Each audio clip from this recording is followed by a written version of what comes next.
Oh, Jesus, God, oh, Mary, Mother of Jesus, Jesus of Nazareth. I've been sitting with it for a few hours trying to find the right words. This isn't a simple EV bad combustion good story, it's more uncomfortable than that. This is the new GT4 Coupe. On paper, this car is extraordinary. 2.1 second to 100, Formula 1 battery tech. Technically, genuinely impressive.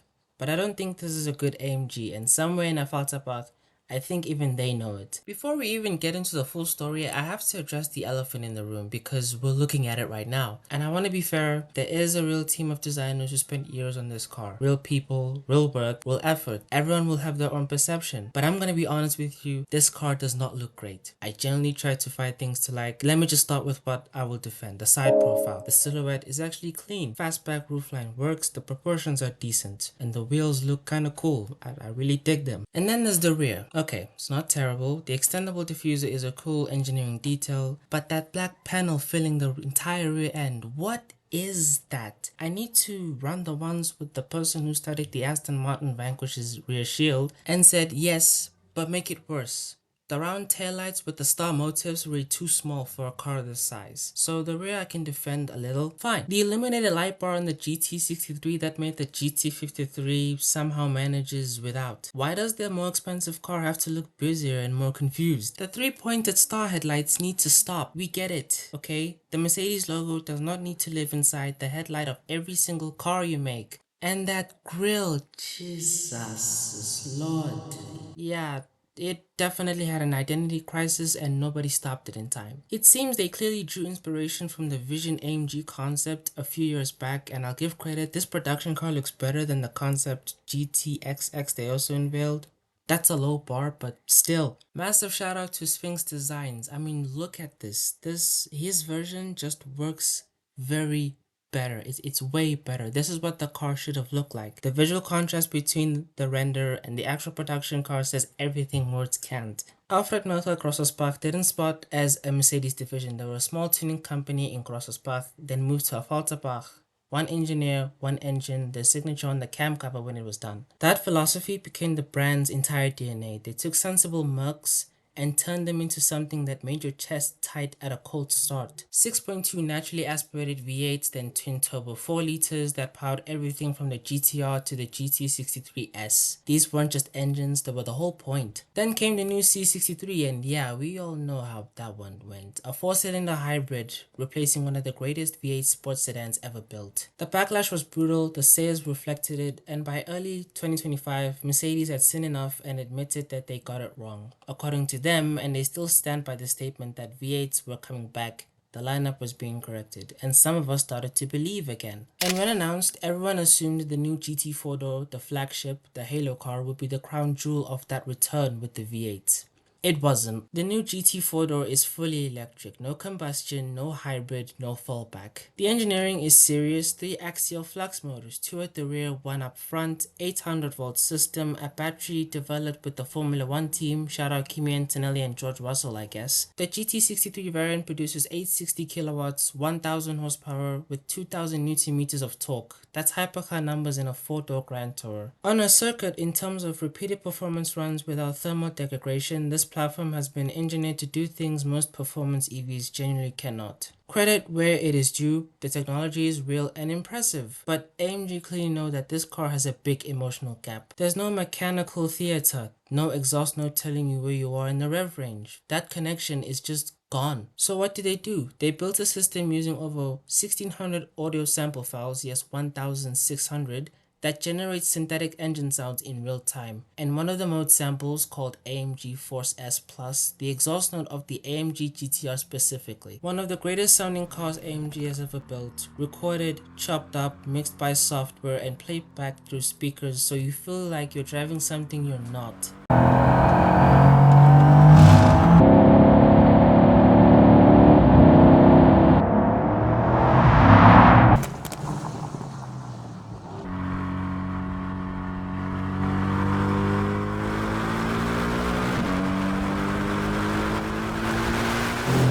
That is not engineering solving a problem. That is a marketing team writing a cover story of an engineering decision. And no, I'm sorry Rory, but it does not sound better than silence, okay? Before I even go further, I want to be fair because AMG is not the only manufacturer doing synthetic sounds in performance EVs. It's not even close, and looking at how others handled the same problem makes what AMG did even harder to defend. The Taycan from Porsche uses synthetic sound, and so does the Macan, but the Taycan sounds like a Taycan, not a 911, not a Cayman, not a ghost of something it used to be. They respected the heritage enough to give the EV its own name, its own identity, its own space to be evaluated completely on its own terms. The Taycan earned its reputation as an electric car full stop, not as an electric 911 pretending to be something it isn't.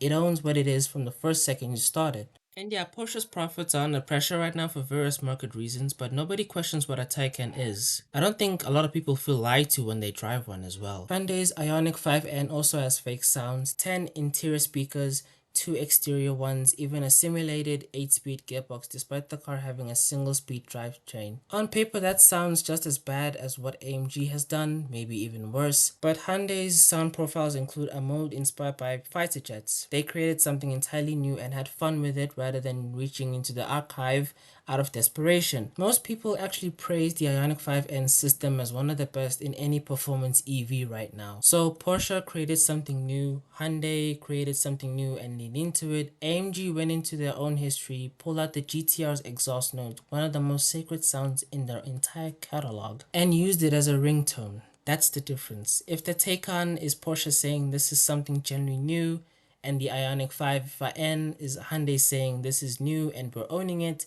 this GT 4-door is AMG saying, please don't look too closely. And here's the thing, if you're spending close to 180,000 euros on a performance 4-door, the market is full of cars that make honest promises right now.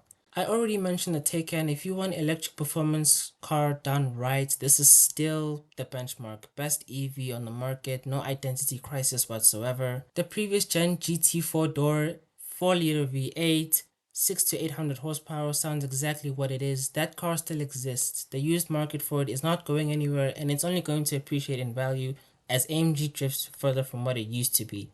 The BMW M8 Grand Coupe, again twin turbo V8, makes no apologies. Exactly what it says it is. Porsche Panamera, the turbo e-hybrid if you want performance and efficiency done right, because Porsche figured out how to do the hybrid thing properly.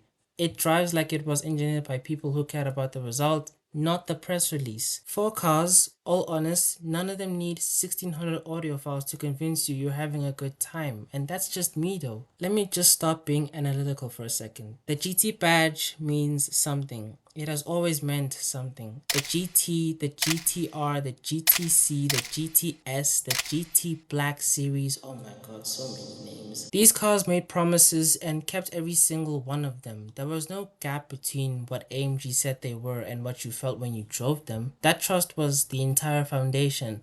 Using that badge on a car that has to simulate being something it isn't is not evolution. That is erosion. Slow, polished, well-marketed erosion. And I think the timing just makes it worse because yeah, the V8s are coming back to AMG, but the SUVs seems to be the ones getting it first. GLA, GLB, GLE, GLS. You're telling me that the SUV buyers get authenticity while the GT flagship gets a simulation and a thank you note?